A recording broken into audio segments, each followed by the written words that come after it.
இந்த சாணார்பேட்ல இருந்து ஆளுங்க இருக்காங்க சார். எல்லாரும் அவங்க 33 வயசு வரைக்கும் நாங்க எக்ஸாம் எழுதிக்கிட்டே இருக்கோம். எழுதியும் பிரயோஜனம் கிடையாது இப்ப வரைக்கும் எங்களுக்கு. தமிழ்நாட்டுல நல்லா படிச்சவங்க நடு ரோட்ல தான் நிக்கணும்ன்றது இது ஒரு ஆதாரம். பிஓ அசிஸ்டன்ட் போஸ்டிங்க்கு நான் அப்ளை பண்ணி எக்ஸாம் எழுதினேன். எல்லாமே கரெக்டா பண்ணேன். பட் மார்க் ஏன் கம்மியாச்சு? ஒரு 10th படிச்ச குவாலிஃபிகேஷன் கூட நான் அதுல வாங்கலன்னா நான் என்ன இதுல எதுக்காக எனக்கு பாஸ் போட்டாங்க? பிரைவேட் ஜாப்ல போய் சேருமா? படிமா படிமா படிமா. எதுக்காக படிக்கணும்? யாரை ஏமாத்துறாங்க இங்க?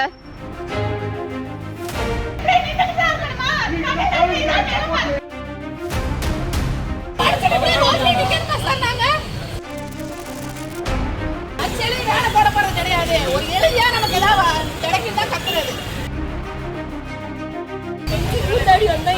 அதான் சொன்னேனே போயிடாங்க. நீ அழுதாலும் வேலை கால விழுந்தா கூட வேலை நடக்காதுமா. நீ கிளம்புமா.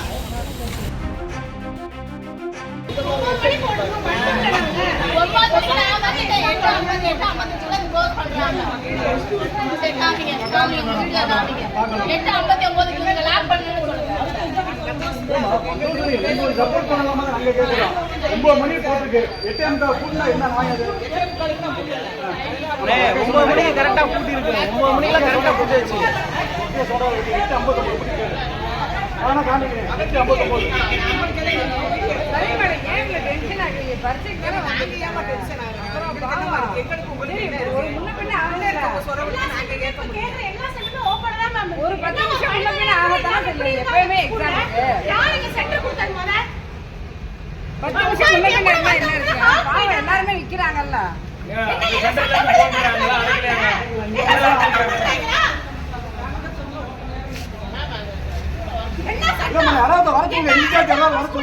பேசுறோம்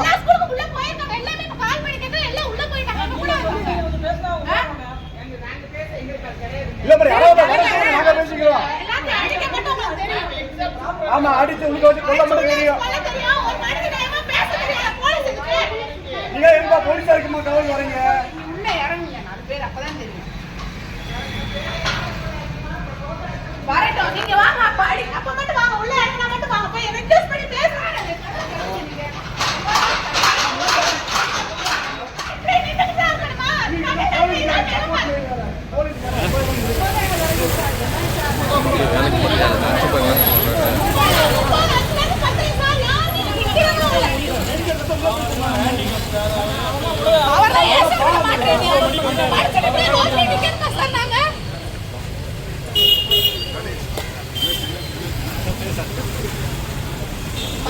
வேலை போட போறது கிடையாது. ஒரு எளியா நமக்கு ஏதாவது கிடைக்கும் தான் கத்துறது.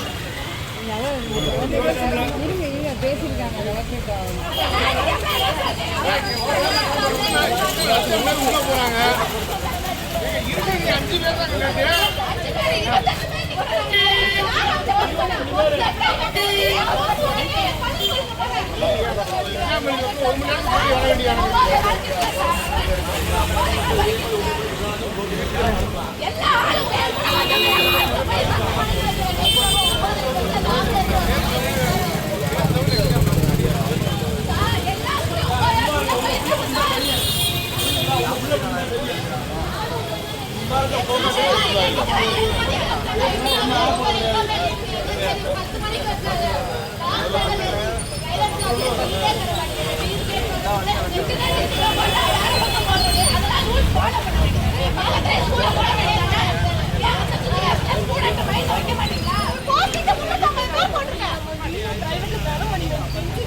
அதான் சொன்னேனே போயிடாங்க. உருண்டா கூட ஒண்ணு நடக்காதீங்க. ஒண்ணு வாங்கன்னு சொல்லிட்டு பண்றாங்க. அதை கஷ்டப்பட்டு படிக்க வச்சு கூட படிக்க வச்சிருந்தேன்.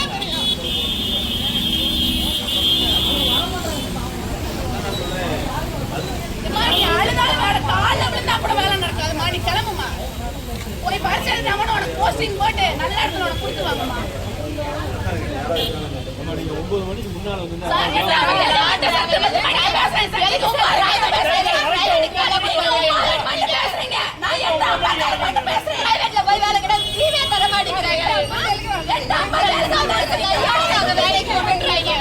உங்களுக்கு ஒரு போன் போற பிரச்சனை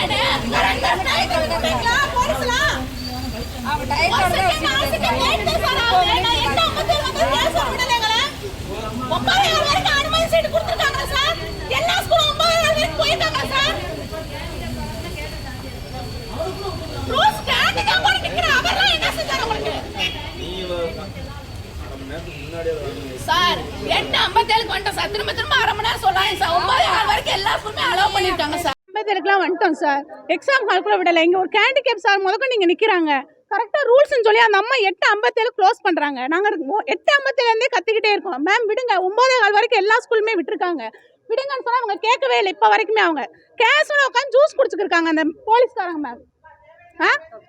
அதை சொல்லிட்டு இப்ப எல்லாமே இங்க கேண்டிகேப் சார் 8:57 இருந்து நிக்கிறாங்க சார். விடல சார், எல்லா ஸ்கூல்லுமே விட்டுருக்காங்க சார். ஏன் சார் விடல? இங்க ரூல்ஸ் பேசுறாங்க சார். ரூல்ஸ் பேசுறவங்க சின்னாலம்பட்டிக்குள்ளே போட வேண்டியதானே? எங்களை ஏன் திண்டுக்கல் வரைக்கும் இந்த ரூல்ஸ் இங்க கொண்டு வந்திருக்காங்க? இதே மாதிரி அவங்க சாணார்பேட்ல இருந்து அழுதுக்கு இருக்காங்க சார். எல்லாரும் அவங்க 33 வயசு வரைக்கும் நாங்க எக்ஸாம் எழுதிக்கிட்டே இருக்கோம். எழுதியும் பிரயோஜனம் கிடையாது இப்ப வரைக்கும் எங்களுக்கு. தமிழ்நாட்டுல நல்லா படிச்சவங்க நடு ரோட்ல தான் நிக்கணும்ன்றது இது ஒரு ஆதாரம். அன்பில் மாய சாருக்கு அனுப்புங்க. எதுக்கு 9:00 எக்ஸாம் 10 மணிக்கு வைக்க வேண்டியதான்? நீங்க எப்பயுமே அதுதான் பண்ணுவீங்க. 9 மணிக்கு வந்து நீ ஏன் உள்ள விடலன்னு நான் கேட்கிறேன். இப்ப 9 மணிக்கு இப்படி கத்திக்கிட்டே இருக்கோம் சார். எந்த ரெஸ்பான்ஸும் கிடையாதுங்க. கலெக்டர் சாருக்கு போன் போட்டோம் நாங்க. கலெக்டர் சார் நான் பேசிட்டு கூப்பிடுறேன் பண்ணாரு, இன்னும் அவரும் கால் பண்ணல எங்களுக்கு. நீங்க ஏதாவது பண்ணுனா உங்களை 3 வருஷம் எக்ஸாம் எழுத விட மாட்டேன்னு சொல்றாங்க. மூட்டை தூக்கி படிக்க வச்சவங்களுக்கு தான் சார் தெரியும் அந்த வலி வேதனையும். 33 வயசு வரைக்கும் நாங்க எக்ஸாம் எழுதிட்டு இருக்கோம் சார். இந்த பஸ்ல எக்ஸாம் பிரைவேட்ல வேலைக்கு 10,000 ரூபாய்க்கு நாயா போய்க்கிருக்கோம் நாங்க. காலைல 8 மணில இருந்து 12 மணி நைட் 6 மணி வரைக்கும் வேலை பார்த்துட்டு இருக்கோம். ஏன் உங்களுக்கு எந்த வேலையுமே கிடைக்காது? எக்ஸாம் எழுதியும் கிடைக்காதங்க. ஏன் ஒரு 5 நிமிஷம் எக்ஸ்டெண்ட் பண்ண 9:57 விட்டவங்க 9 மணி வரைக்கும் நீ விட வேணும். 9:05 வரைக்கும் கூட ரிலாக்ஸ் பண்ண வேண்டியதானே? எனக்கு ஒன்று புரியவே இல்லை. எனக்கு எக்ஸ்பிளைன் கலெக்டர் ஆஃபீஸ்லேருந்து எனக்கு வந்தே ஆகணும். ஒரு பேரண்ட்ஸ் இல்லாதவங்களுக்கு அவங்க என்ன சொல்லுவாங்க, அம்மா மட்டும்தான் இருக்கிறாங்க, நான் ஆயா வீட்டில் தான் வளர்றேன் அப்படின்ற பட்சத்தில் கவர்மெண்ட் வேலை அவங்க கலெக்டரே வந்து தரணும். பட் ஏன் தரல? அவங்க ஒவ்வொரு எக்ஸாமுக்கும் எழுதுறோம். போய் இன்டர்வியூவில் தாலுகா ஆஃபீஸில் விஓ அசிஸ்டன்ட் போஸ்டிங்குக்கு நான் அப்ளை பண்ணி எக்ஸாம் எழுதினேன். எல்லாமே கரெக்டாக பண்ணேன். பட் மார்க் ஏன் கம்மியாச்சு? ஒரு 10th படித்த குவாலிஃபிகேஷன் கூட நான் அதில் வாங்கலைன்னா நான் என்ன இதில் எதுக்காக எனக்கு பாஸ் போட்டாங்க? ஒவ்வொரு ஸ்கூல் ஸ்டூடெண்ட்ல இருக்கு எல்லாருக்கும் 10th வரைக்கும் எப்படி பாஸ் போடுவாங்க? எனக்கு புரியல. ஒரு இங்கிலீஷ் தமிழ் வாசிக்க என்னால முடியாதா? எனக்கு அது தெரியல. அவங்க எதுக்காக எனக்கு மார்க் கம்மி பண்ணாங்க? எனக்கு அதுக்கு ரீசன் அவங்கள்ட்ட போய் கேட்டா ஒவ்வொருத்தரும் இப்படி வந்தே கேட்டா சொல்ல முடியுமாமான்னு கேட்குறாங்க. இது நான் போய் கலெக்டர் ஆஃபீஸ், எனக்கு இப்போ கலெக்டர் ஆஃபீஸ் எனக்கு இங்கே வந்து பதில் சொல்லியே ஆகணும். எங்களுக்கு 10 மணிக்கு எக்ஸாம் வச்சிருந்தா கூட வந்து சேர்ந்துருப்போம். அங்கேருந்து நாங்கள் இப்போ ஒவ்வொரு ப்ரைவேட் ஜாப்ல போய் சேருமா? படிமா எதுக்காக படிக்கணும்? யாரை ஏமாத்துறாங்க இங்கே? படின்றாங்க, படிச்சது ஃபுல்லா படிச்சவங்களே ஏமாத்துறாங்க.